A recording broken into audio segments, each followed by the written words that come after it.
नमस्कार दोस्तों, मैं आपका दोस्त आशीष शर्मा एक बार संस्कृत सीजी क्लासेस जयपुर में आपका बहुत बहुत स्वागत करता हूँ। बहुत बारंबार आपका स्वागत है। मैं इस वीडियो में आपका थोड़ा एक नए रूप में जो है वो कारक प्रकरण लेके आया हूँ। सीजी संस्कृत क्लासेस का जैसा कि आप पूर्व में भी वीडियो देख चुके हैं, बहुत अच्छे से वीडियोज वगैरह समझाए हुए हैं, उनमें आपको बहुत अच्छे से सारी चीज़ जो है वो एक्सप्लेन की हुई है। इस बार मैं कक्षा 10 के लिए जो है वो संस्कृत का व्याकरण बिंदु जो है वो कारक प्रकरण जो है वो आपके लिए लेकर आया हूँ। इसमें कारक में सबसे पहले आपको मैं कुछ जनरल डिटेल्स बता देता हूं, जो सामान्य जानकारी रहती है उसके बारे में मैं चर्चा कर देता हूं। परिभाषा जो है वो आपको कुछ भी नहीं पूछता है। आपको माध्यमिक शिक्षा बोर्ड में ये जो है वो माध्यमिक शिक्षा बोर्ड में आपके 4 नंबर का प्रश्न आता है। 4 नंबर का प्रश्न आता है, जो 4 प्रश्न जो है वो वाक्य के रूप में देता है और उनमें कोई भी जो है वर्ड जिसमें आपको डार्क करके देता है और उसमें आपको कारक का नाम, कौन सा कारक है और उसमें कारक भी बताना पड़ता है। देखिए, आधा नंबर तो जो होता है वो कारक का बताने का, भाई इसमें कौन सा कारक है, कौन सी विभक्ति है, और आधा नंबर जो है वो आपको कारण दर्शाना होता है। इस प्रकार एक प्रश्न जो है वो 1 नंबर का होता है। ठीक है, इस प्रकार 4 प्रश्न आते हैं जो 4 नंबर के।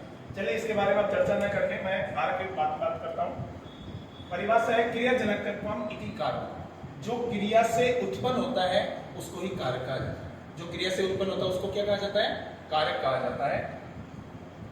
देख लीजिए, सामान्य जानकारी जो है उसमें वाक्य में क्रिया के साथ जिस शब्द का साक्षात संबंध, मैं फिर से बोल रहा हूं, जिस क्रिया का साक्षात संबंध बताया जाता है उसे ही कारक कहा जाता है।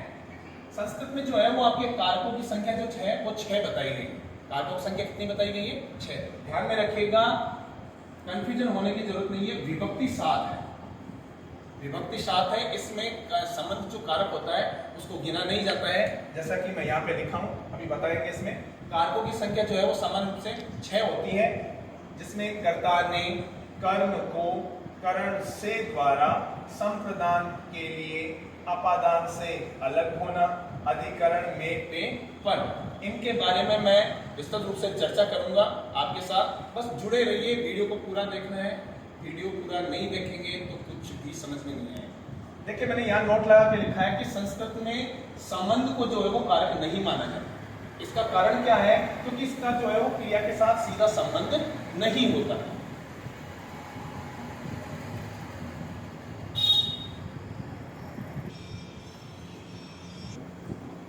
तो हम द्वितीय विभक्ति के बारे में पढ़ते हैं, जिसको हम कर्म कारक भी कहते हैं। इसमें आपको अगर बाकी कुछ भी ध्यान नहीं रखना है, आपको एक छोटी सी चीज ध्यान रखनी है। जो मैंने ये वर्ड लिखे हैं ऊपर, इनके बारे में आपको याद रखना है। इनको याद रखना है कि ये अगर आपके वाक्य में दे देता है तो आप लोगों को पहचान लेना है कि वहां पे कौन सी विभक्ति हो जाएगी? द्वितीय विभक्ति हो जाएगी, जहां पे जिसको हम कर्म कारक भी कहते हैं। अभितय, परितय, समया, निक्षा, हा, प्रति, उभयतर, सर्वतर, अंतरा, अंतरे, धिक, अनु, यावत, अधोअधय, अध्यधिक और ऊपरी ऊपरी। ये वर्ड अगर आपके वाक्य में दे रखा होता है तो आप निसंकोच वहां पहचान सकते हैं कि वहां पे द्वितीय विभक्ति। अब हम जो है इसको प्रश्न अगर आता है तो हम उसको किस प्रकार जो है हल करेंगे उसके बारे में चर्चा करते हैं। मैंने उदाहरण लिखा है राजमार्गम। ये बहुत महत्वपूर्ण उदाहरण है। राजमार्गम अभितः वृक्षः सन्ति। राजमार्ग के दोनों ओर, अभितः का मतलब होता है दोनों ओर, राजमार्ग के दोनों ओर वृक्ष है। राजमार्ग के दोनों ओर वृक्ष है। अब आपके ये वाक्य दे दिया, अब आप इसको सोल्व कैसे करेंगे? देखिए, मैंने राजमार्गम के अंडरलाइन किया है। ये अंडरलाइन करने का तात्पर्य ये नहीं कि वहां पे भी अंडरलाइन आएगा आपका। अंडरलाइन का तात्पर्य ये है कि ये जो वर्ड है वो गहरा काला करके देगा, आपको डार्क करके देगा और आपको कहेगा कि इसमें विभक्ति बताइए और उसका कारण सही जवाब दीजिए। तो इसमें आपको एक सीधी सिंपल सी ट्रिक बता रहा हूँ। जैसा कि मेरे वीडियो की जो है वो खासियत है कि आपको ट्रिक के माध्यम से विस्तृत रूप से परिभाषाओं की जो है अपन चर्चा न करके बिल्कुल ट्रिक के माध्यम से अपन पढ़ रहे हैं। जहाँ पे भी आपकी देखिए, आपको सबसे पहले क्या है कि विभक्तियां याद करनी पड़ेगी। राम शब्द है, फल शब्द है, ठीक है, रमा शब्द है। अब देखिए, राम शब्द की मैं बात करता हूँ तो राम शब्द में द्वितीय विभक्ति में एक वचन होता है रामम। तो यहाँ पे भी क्या हो गया? राजमार्गम। इसके जस्ट आगे जो पद आ रहा है अभितय, इसके आगे जो जस्ट पद आ रहा है अभितय, यही इसका कारण है। अब आप सोच रहे हैं सर हम कैसे करेंगे? तो आपको ये ध्यान में रखना है, आपको ये अभितय है इति योगे द्वितीया विभक्ति। ये आपको कारण लिखना पड़ेगा, अभितय है इति योगे द्वितीया विभक्ति। अब आप लोग है ना जो कारण पहचान सकते हैं, जैसे मैं अगला वाक्य ले रहा हूँ, रामम श्यामम च, तो देखिए इसमें भी मैं आ रहा है, तो यहाँ पे कौन सी विभक्ति होगी? द्वितीया। अब यहाँ पे डार्क काला करके दिया, इसके जस्ट आगे आने वाला शब्द क्या है? अंतरा। जैसे कि मैं आपको बता रहा हूँ अंतरा। अगर ये आपको वर्ड याद नहीं होते हैं तो आपको सीधी सिंपल सी याद रखनी है, इसके जस्ट आगे आने वाला शब्द ही इसका कारण होगा। तो अंतरा योगे द्वितीया विभक्ति, अंतरा योगे द्वितीया विभक्ति। इसी प्रकार देखिए तीसरा उदाहरण, छात्राः विद्यालयं प्रति गच्छन्ति। अब विद्यालय मैं फिर से बता रहा हूं, डार्क करके जो भी वर्ड देगा उसके आगे जस्ट आगे आने वाला पद ही आपका कारण होगा। जैसा कि मैं आपको बता चुका हूं कि कारण का आधा नंबर और विभक्ति लिखने का आधा नंबर। तो इसमें अपन कैसे करेंगे? प्रति योगे द्वितीया विभक्ति, प्रति योगे द्वितीया विभक्ति। आधा नंबर कारण का, आधा नंबर आपके विभक्ति का। इस प्रकार आपका जो है एक नंबर आपका प्रश्न हो गया है। लोकम अध्यधि हरि अस्ति, लोक के जो है लोक में हरि है। अब इसमें देखिए आपको कुछ भी समझ में नहीं आता, सीधी सिंपल सी भाषा है। इस द्वितीय विभक्ति की एक वचन जो है के बाद में जस्ट बाद में जो आ रहा है वो आपका कारण होगा, जैसे कि मैं पूर्व उदाहरणों में भी बता चुका हूँ। यहाँ पे अध्यधि है तो अध्यधि योगे द्वितीया विभक्ति। इसी प्रकार दुष्टम, दुष्टों को धिक्कार है, दुष्टों को धिक्कार है। अब यहाँ पे भी द्वितीय विभक्ति है, इसके जस्ट आने वाला पद जो है वो क्या हो जाएगा? इसका कारण हो जाएगा दिक् योगे द्वितीया विभक्ति। अगला जो है वो छठा उदाहरण है, मैंने यहाँ पे लिखा है, लोकम ऊपरी ऊपरी सूर्य अस्ति, लोक के ऊपर ही ऊपर सूर्य है। लोकम द्वितीय विभक्ति है, इसके आगे ऊपरी ऊपरी है, इसके जस्ट आने वाला पद जो है इसके आगे ऊपरी ऊपरी, इसके योग में अपन कौन सी विभक्ति कर देंगे? द्वितीया विभक्ति। द्वितीय विभक्ति में आगे हम पढ़ते हैं, कोई भी उपसर्ग युक्त, ये बात ध्यान में रखिएगा, कोई भी उपसर्ग युक्त आपके धातु हो तो वहां पे हमेशा द्वितीय विभक्ति का प्रयोग करें। धातु उपसर्ग युक्त आपको देखिए, मैं कक्षा 8 का वीडियो उपसर्ग का बना रखा हूँ, उसमें 22 जो उपसर्ग हैं उनके बारे में चर्चा की गई है। उपसर्ग आप जैसे प्र, प्रा, अनु, ये आदि 22 उपसर्ग होते हैं, इनके बारे में वहां चर्चा की है। वो उपसर्ग अगर धातु में आ जाते हैं तो आपको कोई भी कंफ्यूजन नहीं है, नियम क्या कह रहा है, कानून क्या कह रहा है, उससे कोई लेना देना नहीं है। जहां पे उपसर्ग हो आप निसंकोच जो है वो द्वितीय विभक्ति कर सकते हैं। मैं उदाहरण के बारे में चर्चा कर रहा हूँ, ध्यान से देखिए। जैसे सुरेश है सयाम अनिश्चित, सुरेश जो है वो सैया पर सोता है। अब यहाँ पे आपको गहरा काला करके दे देगा या फिर अंडरलाइन करके दे देगा। गहरा काला करके देता है, मैं जैसा कि पूर्व में बता चुका हूँ कि इसके जस्ट आगे जो आपका पद रखा है वही इसका कारण हो जाएगा। तो आप इसमें कर देंगे जैसे अधिशेते योगे, वहां लगाकर द्वितीया विभक्ति, अधिशेते योगे द्वितीया विभक्ति। यहाँ पर देखिए कोई नियम कानून कायदे याद करने की जरूरत नहीं है। देखिए अधि उपसर्ग आ गया, मैं पूर्व में बता चुका हूँ, जहां पे उपसर्ग की बात कर रहा है वहां द्वितीय विभक्ति, जहां उपसर्ग की बात कर रहा है वहां कौन सी विभक्ति है? द्वितीय विभक्ति है। अगला उदाहरण देखिए, नृपय सिंहासनम अध्यास्ते, राजा जो है वो सिंहासन पर बैठा है। अब यहाँ पे आप सोच रहे हैं सर यहाँ पे तो उपसर्ग दिए ही, तो देखिए इसके टुकड़े करते हैं। मैं संधि का टॉपिक बताया हूँ जिसमें अधि धन आस्ते, अधि धन आस्ते, तो अधि उपसर्ग हो गया, इसमें अधि उपसर्ग हो गया। तो जहां पे उपसर्ग की बात कर रहा है वहां पे हम लोग किस प्रकार की जो है वो कौन सी विभक्ति कर देंगे? द्वितीया विभक्ति कर देंगे।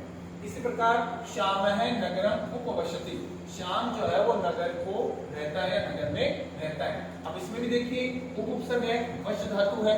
देखिए नियम वगैरह तो जो है वो बहुत से हैं, आपको समझ में नहीं आएगा, इसलिए फिर मैंने सोचा कि जो है वो आपको अच्छे से जिनके माध्यम से ये समझाया जाए तो बहुत ही उपयुक्त रहेगा आपके लिए। क्योंकि देखिए परिभाषाओं के बीच में उलझना जो है वो एक तरह से गलत करने का शिकार हो जाएगा, गलत के शिकार हो जाओगे आप। इसीलिए मैंने कुछ ट्रिक के माध्यम से बताया है। तो श्याम है नगरम उपवसति, श्याम नगर को या नगर में रहता है। महेश है, देखिए ये जो है वो आपको गहरा काला करके देंगे, जो द्वितीय विभक्ति का प्रतीक है वो गहरा काला करके, लेकिन मैं आपको बता चुका हूँ रामम, तो यहाँ पे मैं लग रहा है तो द्वितीय विभक्ति है। इसी प्रकार महेश है जयपुरम अधिवसति, महेश जो है वो जयपुर में रहता है, अधि उपसर्ग आ गया और इसके पूर्व में है, ठीक है। इसके जस्ट आगे आने वाला जो है वो इसका विग्रह, सॉरी इसके जस्ट आगे आने वाला इसका कारण हो जाएगा, जैसे अधिवसति योगे द्वितीया विभक्ति, अधिवसति योगे द्वितीया विभक्ति। इसी प्रकार दिनेश है ग्रामम अभिनिविशते, अभी है नी है, दो उपसर्ग दिया है, आपको कंफ्यूजन होने की जरूरत नहीं है, दो दे एक दे, जहां उपसर्ग युक्त धातु है आपको वहां पहचानना है कि वहां पे द्वितीय विभक्ति होगी। इसमें कोई भी दोहराया नहीं है, कोई शंका नहीं है, आराम से इजीली, टेंशन नहीं लेके पढ़ना है, टेंशन लेके पढ़ोगे तो याद है वो भी भूल जाओगे। एक चीज ध्यान में रखिए, आप लोगों को वीडियो पूरा देखना है, जब तक पूरा वीडियो नहीं देखेंगे, देखिए मैं इतना लंबा वीडियो नहीं बनाऊंगा, टुकड़ों में वीडियो बनाऊंगा ताकि आपको अच्छे से समझ में आ सके। मैं जानता हूँ इतना लंबा वीडियो जो है वो आप नहीं देख पाते हैं, कभी कोई ना कोई काम हो जाता है जिससे वीडियो पूरा नहीं देख पाते हैं और वो जानकारी जो है अधूरी रह जाती है। अधूरी जानकारी हमेशा खतरे का संकेत होती है। इसी प्रकार देखिए इनमें अगला जो है वो 16 धातुएं बताता है। 16 धातुएं दू है, याज, पच, दंड, प्रच्छ, रुद्र, ची, जी, दू, सास, मथ, मुस, नी, है, वह, कश आदि 16 धातुएं जहां पे भी प्रयोग की जाती है, वहां कौन सी विभक्ति हो जाएगी? द्वितीय विभक्ति हो जाएगी। जैसे कृषक है ग्रामम भारम वहति, किसान जो है वो गांव का भार वहन करता है। अब इसमें देखिए जो द्वितीय विभक्ति का प्रतीक है, द्वितीय विभक्ति का प्रतीक है, उसके आगे देखिए कौन सी धातु का प्रयोग हो रहा है? वहति, मतलब देखिए इसमें वह धातु, तो आपको यहां पे करना है वह धातु योगे, वह धातु योगे द्वितीया विभक्ति, वह धातु योगे द्वितीया विभक्ति। इसी प्रकार गोपाल है गाम दुग्धम दोग्धी, जो गोपालक है वो गायों का दूध धोते हैं। अब यहाँ पे द्वितीय विभक्ति, यहाँ पे द्वितीय विभक्ति है, तो इसके जस्ट आगे जो है वो इसका कारण हो जाएगा दूह धातु योगे द्वितीय विभक्ति, ठीक है। इसी प्रकार 5 का है तंडुलान ओदनम पचती, जो रसोईया है पकाने वाला है वो चावलों को पकाता है, चावलों को पकाता है। तो यहाँ पे तंडुलान है, ओदनम है, तो इसके आगे जो है वो धातु कौन सी है? पच धातु है, तो वहां पे कौन सी विभक्ति हो जाएगी? द्वितीय विभक्ति। उम्मीद कर रहा हूँ कि आपको बहुत अच्छे से समझ में आ रहा होगा। देखिए ध्यान लगा के पढ़ेंगे तो बहुत अच्छे समझ में आएगा। राजा गर्गान सतम दंडयति, राजा जो है वो गरुओं को 100 रुपए का दंड देता है। तो यहाँ पे देखिए गर्गान है, सतम है, इसके आगे जो दंडयति है, दंड धातु योग्य द्वितीय विभक्ति। अगला उदाहरण है स मानवकम पंथान पृच्छति, वह मानव को, राहगीर को जो है वो रास्ता पूछता है, राहगीर को रास्ता पूछता है। इसमें देखिए मानवकम है द्वितीय विभक्ति है, तो इसके आगे आने वाला जो है पृच्छति, पृच्छ धातु योग्य द्वितीय विभक्ति। तृतीय विभक्ति में अपन पढ़ते हैं, द्वितीय विभक्ति तक कंप्लीट हो चुका है, मैं आशा करता हूँ आपको बहुत अच्छे से समझ में आया होगा। अब तृतीय विभक्ति में पढ़ते हैं जिसका आया करण कारक, इसको क्या कहते हैं? करण कारक। देखिए वीडियो को बहुत बड़े ध्यान से देखिएगा, आपको बहुत अच्छी से चीज जो है वो बिल्कुल बारीकी से बता रहा हूँ, ट्रिक के माध्यम से बता रहा हूँ, कोई नियम कानून का उल्लंघन की आवश्यकता नहीं।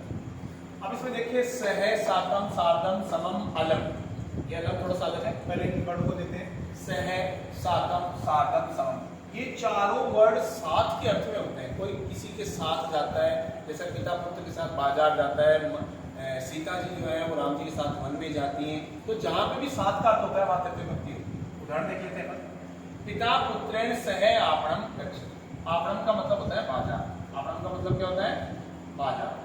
पिता पुत्र के साथ बाजार को जाता है, ये आपको गहरा काला करके देगा, जैसा कि मैं पूर्व बता चुका हूं। इसके जस्ट आगे आने वाला पद क्या लिखा है? सह, तो आपको क्या करना है? सह योगे द्वितीया विभक्ति। मेरे हिसाब से बहुत अच्छे समझ में आ रहा है, फिर से मैं बता रहा हूं, ध्यान से सुनिए। ये आपको गहरा काला करके देगा। रामेण द्वितीय विभक्ति है, देखिए मैं फिर से बोल रहा हूं, राम शब्द रमा शब्द और फल शब्द। अगर ज्यादा याद नहीं कर सकते ये तीनों शब्द तो कम से कम याद कीजिए। आप लोगों को ये नियम कानून कायदों को रोकने की आवश्यकता नहीं पड़ेगी। देखिए रामेण मतलब उत्तरेण, तो इसके जस्ट आगे क्या है सह, तो सह के योग में कौन सी विभक्ति में तृतीय विभक्ति। इसी प्रकार दूसरा उदाहरण है सीता गीतया साकं पठति। अब ये जो है वो गीतया तृतीय विभक्ति का एक वचन है रमया। मैं आपको फिर से बता रहा हूँ तीनों शब्द रूप याद किए तो मतलब बेड़ा पार, कुछ भी पढ़ने की आवश्यकता आपको एक्स्ट्रा में नहीं पड़ेगी।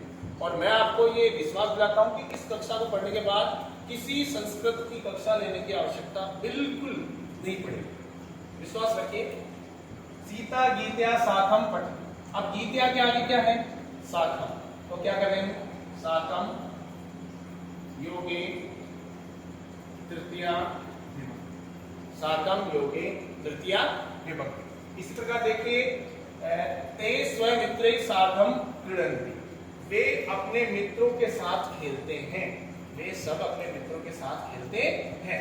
तो स्वमित्रैः रामेण रामाभ्याम रामै, तृतीया का बहुवचन, तृतीया का बहुवचन है तो स्वमित्रैः। इसके जस्ट आगे आने वाला कौन सा है सार्धम। अगर आपको ये याद नहीं होते तो इसकी स्थिति बता रहा हूं, वैसे तो आपको याद करने हैं।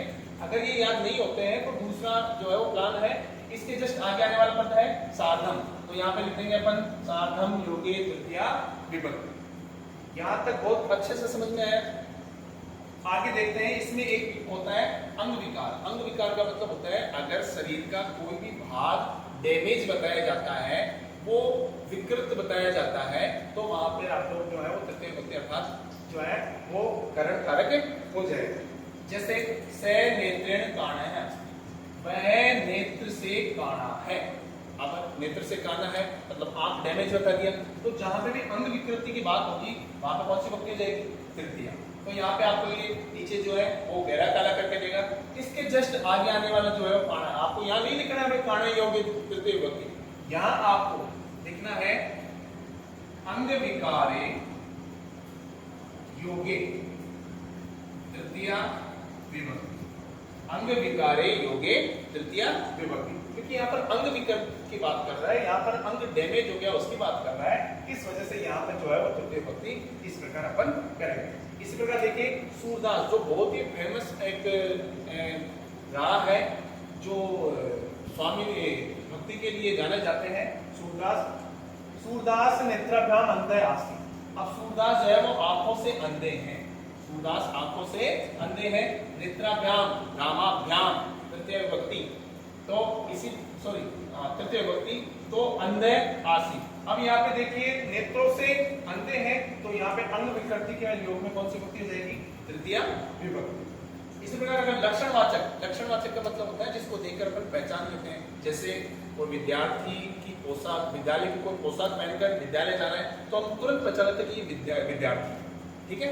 इसी प्रकार अगर कोई जटाएं बढ़ा रखा है तो हम समझ लेते हैं वो तपस्वी है। बहुत ही फेमस उदाहरण है, वो मैं आपको बता देता हूँ। स जटाभि ताप से प्रतीयते, ये कंपटीशन एग्जामों की तैयारी करते हैं उनके लिए भी बहुत महत्वपूर्ण है ये वीडियोस। अगर वो भी देखना चाहें तो बहुत अच्छे से देख सकते हैं, कोई दिक्कत नहीं है। एक मैं आपको बता देना चाहता हूँ कि वीडियो को लाइक कीजिए, कमेंट कीजिए और सब्सक्राइब करना बिल्कुल मत भूलिए, ताकि जो भी वीडियो में डालूंगा उसका नोटिफिकेशन जो है वो सबसे पहले आपके पास आ जाएगा। स जटाभि ताप से प्रतीयते।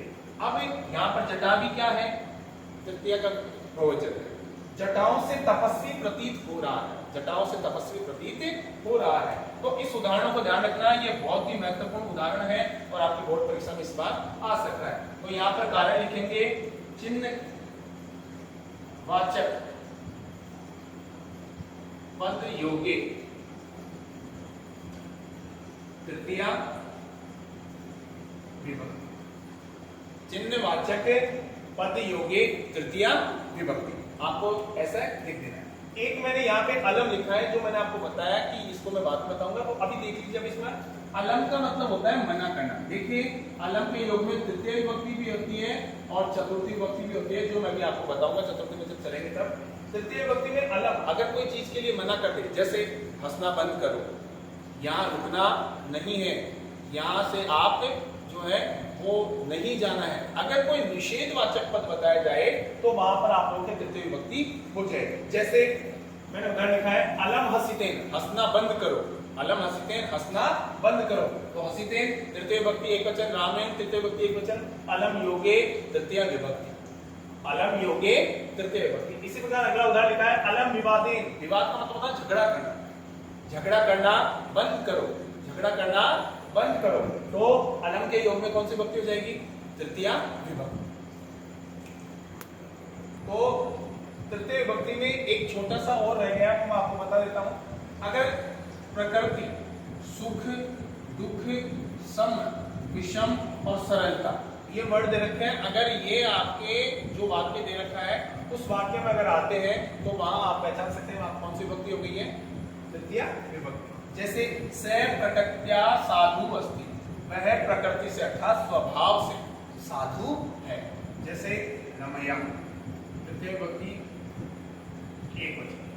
मैं आपको फिर से बोल रहा हूं, अगर आप राम शब्द, रमा शब्द और फल शब्द याद करते हैं तो नियम कानून कायदे कुछ भी याद करने की आवश्यकता नहीं है। मैं फिर से दोहरा रहा हूं, वीडियो को अच्छे से देखिए। मैं आपको वचन देता हूं, विश्वास दिलाता हूं कि बहुत अच्छे से समझा रहा हूं और जहां तक मुझे पता है मैं अपना पूरा बेस्ट देने का प्रयास कर रहा हूं। आप अपना जो है वो बेस्ट दीजिए। देखिए आप और मैं, जैसे मैं पढ़ा रहा हूँ, आप अच्छे से मेहनत करेंगे तो डेफिनेटली आपके, जैसे आज तक सुनने में आया कि परीक्षा में गणित विज्ञान में ही 100 में से 100 आते हैं। मैं विश्वास दिलाता हूँ अच्छे से पढ़िए, 100 में से 100 लाओगे, ये आशीष कुमार का वादा है। जैसे स प्रकृत्या साधु अस्ति, वह प्रकृति से अर्थात स्वभाव से साधु है। अब यहाँ पे प्रकृत्या के नीचे गहरा काला करके देखा जाए तो इसमें आप लोगों को ये देखना है सीधा है प्रकृति, प्रकृति योगे तृतीया विभक्ति, प्रकृति योगे तृतीया विभक्ति। मैं यहाँ पे शॉर्ट में लिखा हूँ, इसका तात्पर्य ये नहीं है कि आप भी माध्यमिक शिक्षा बोर्ड की परीक्षा में इसी प्रकार लिखे हैं। लिखना पूरा है तृतीया विभक्ति, ताकि जो है वो चेक करने वाले एग्जामिनर को ध्यान रहे कि बच्चे ने कारण भी लिखा है और जो है वो उसका विभक्ति भी दर्शाया है। गणेश है सुखेन जीवति, गणेश जो है वो सुख पूर्वक जीता है। तो सुख योगे, सुख योगे तृतीया विभक्ति, सुख योगे तृतीया विभक्ति। ठीक है। इसी प्रकार देखिए प्रियंका सरलतया लिखती, प्रियंका सरलतया लिखती। काफी समय हो गया था, कोई लड़कियों का नाम नहीं आ रहा था, तो सीधा मैंने सोचा कि एक बार कोई लड़की का नाम भी डाल देता है।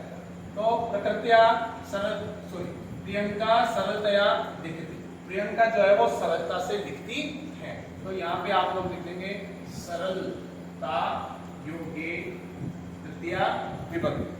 आपको अच्छे से समझ में आया, मैं आशा करता हूँ बहुत अच्छे से समझ में आया। अब हम चर्चा करते हैं चतुर्थी विभक्ति।